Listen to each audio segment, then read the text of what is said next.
Igualmente, dentro de la parte cardíaca hay que recordar las partes del ciclo cardíaco, ¿no? Nosotros tenemos el ciclo cardíaco, tenemos 5 fases. Siempre vamos a decir lo siguiente.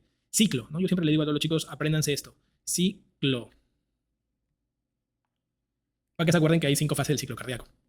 La primera fase va a ser siempre, va a iniciar con el primer ruido. Y luego vamos a iniciar la segunda parte con el segundo ruido. El primer ruido es el cierre de las válvulas auriculoventriculares y el segundo ruido es el cierre de las válvulas sigmoideas. Al inicio de toda esta fase, si ustedes lo pueden ver, esta es una fase que es la fase sistólica y esta es la fase diastólica. A simple vista, con la gráfica, ¿qué podríamos decir? ¿Qué fase es más grande, la sístole o la diástole? De lejos se ve que la diástole es más grande. Pero también quiero que recuerden lo siguiente que les digo siempre a todos. La primera etapa de la sístole y la primera etapa de la diástole viene con la letra C, para acordarse que son iguales en un término. Justamente esta es la contracción isovolumétrica. ¿Qué quiere decir? Que no entra ni sale nada de volumen, pero el ventrículo izquierdo se está contrayendo.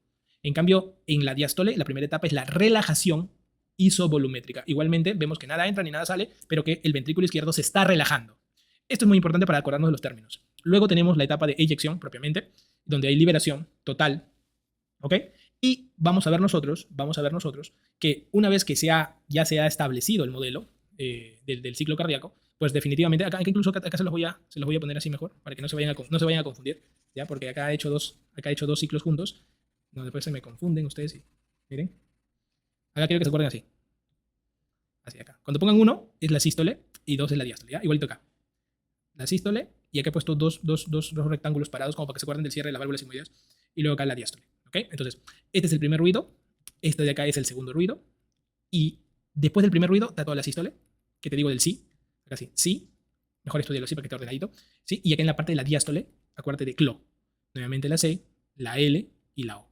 Estas palabritas que yo las he colocado las pongo especialmente por algo, miren. La primera etapa te dije contracción isovolumétrica en la sístole y en la diástole te dije relajación isovolumétrica, ¿ya? Como para que lo tengas bien claro. Ahora, la segunda parte de la sístole es esta, la eyección. Y ya con eso tienes completa la primera etapa de la sístole, toda la sístole. Ahora se cierran las válvulas sigmoideas. Ya cerraron las auriculoventriculares en el primer ruido. Ahora se cierran las sigmoideas. Así apréndelo, ordenadito. Y acá acuérdate que la aorta se tiende a cerrar primero que la pulmonar. La aorta es vaga. Se abre al final y se cierra primero. Recontra vaga. Entonces, acuérdate. Y una vez que se cierra esto, comienza la diástole. Y en la diástole vas a encontrar primero la relajación isovolumétrica y luego acá yo pongo un palo que viene con la L de llenado, porque te acuerdas de llenado auriculoventricular, el llenado ventricular propiamente dicho, mejor. Y ahí se llena 80% el ventrículo. Acá se llena 80%, muchachos.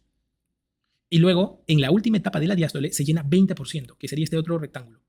Pero este se llena gracias aquí en ese 20% a la contracción auricular. Se está llenando el ventrículo y la aurícula hace una última contracción como para que llene ese 20% a ese 80%. Entonces, la última parte se hace gracias a la contracción auricular.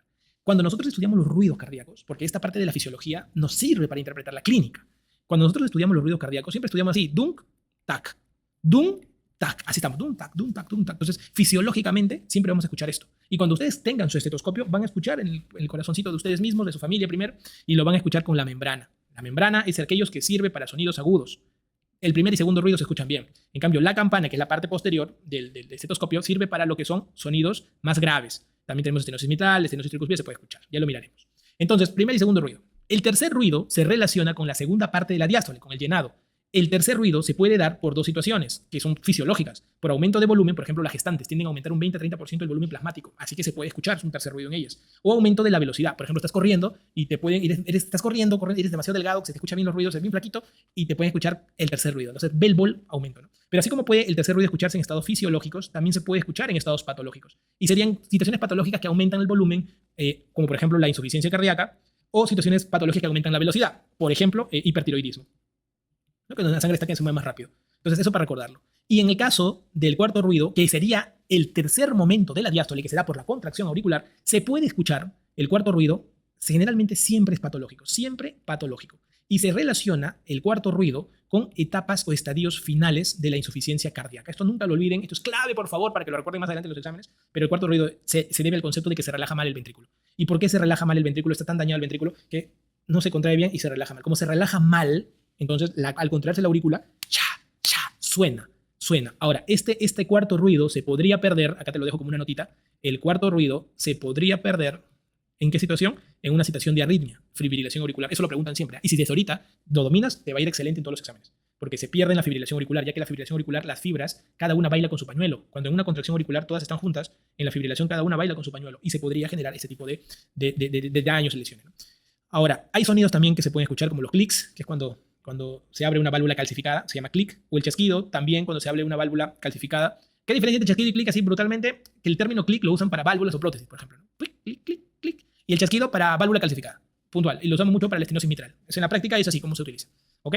El ritmo sinusal o de refuerzo es nada más, le llaman este nombre, por si alguna vez lo ves en un libro te lo coloco, se debe al último elemento de la diástole, ¿no? Cuando viene la contracción auricular y cae, y sería esa etapa del 20% llenado, a ese también se le llama ritmo sinusal o refuerzo. Si recordamos con ciclo, esta mnemotecnia muy buena, 2 etapas en la sístole, 3 etapas en la diástole, los diferentes elementos de creación de los ruidos, en qué momento podríamos escucharlos, nos va a ir excelente en cualquier examen o prueba fisiológica que nos podrían preguntar.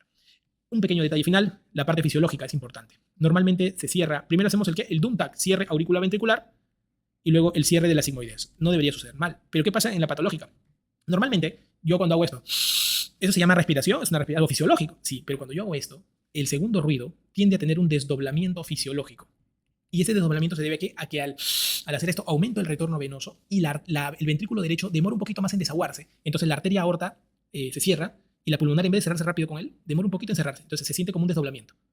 Ahora, puede haber un desdoblamiento patológico, ¿sí? Donde la pulmonar demore más en cerrar. Esto se podría dar en una hipertensión pulmonar, donde uno encuentra este desdoblamiento patológico. O si la aorta se hiciera el desdoblamiento invertido patológico en estados de hipertensión arterial, como por ahí mucha presión demora más en cerrar la aorta, en vez de cerrarse aquí, se termina cerrando después de la pulmonar. Se llama desdoblamiento invertido patológico del segundo ruido. ¿Ok? Y hay uno que se llama segundo ruido fijo. Eso es cuando tú ves el desdoblamiento fijo del segundo ruido. Ese es un término correcto. Y esto se ve mucho en la comunicación interauricular, lo preguntan bastante. Ya que en la comunicación interauricular hay un hueco entre las dos aurículas y la sangre está que va prácticamente, viene la sangre en la aurícula izquierda y está que entra la aurícula derecha. Y la aurícula derecha, como tiene menos presión que todas las cavidades, se llena de sangre, va al ventrículo derecho y está que desagua todo el tiempo en mayor cantidad de volumen que lo que desagua el ventrículo izquierdo, haciendo de que la arteria pulmonar se cierre siempre, sea en inspiración o expiración, siempre se cierre después de la aorta. Entonces uno dice desdoblamiento fijo del segundo ruido porque ocurre ya sea en inspiración o en expiración. Dato importante que hay que tener en consideración.